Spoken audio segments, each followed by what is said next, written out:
मुल्क में लोगों को गैस, बिजली, पानी नहीं मिल रहा। अशयाए खुर्दनोश की कीमतें बढ़ाई गई हैं, लोग बिलबिला रहे हैं। सूबाई वजीर सईद गनी की वफाक पर तनकीद, कहते हैं पीपल्स पार्टी ने काम किया, इसीलिए लोग हमें वोट दे रहे हैं। असद उमर साहब, पीपी को कुछ भी कहने के बजाय अपना काम बताएं।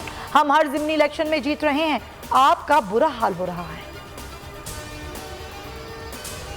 असद उमर, आ जाएं, चौराहे पर बात कर लेते हैं, सबको पता लग जाएगा कौन झूठा है। सूबाई वजीर ट्रांसपोर्ट उवैस कादिर शाह का विफाकी वजीर मनसूबाबंदी को चैलेंज, कहते हैं मुझे झूठा साबित कर दे, मैं इस्तीफा दे दूंगा।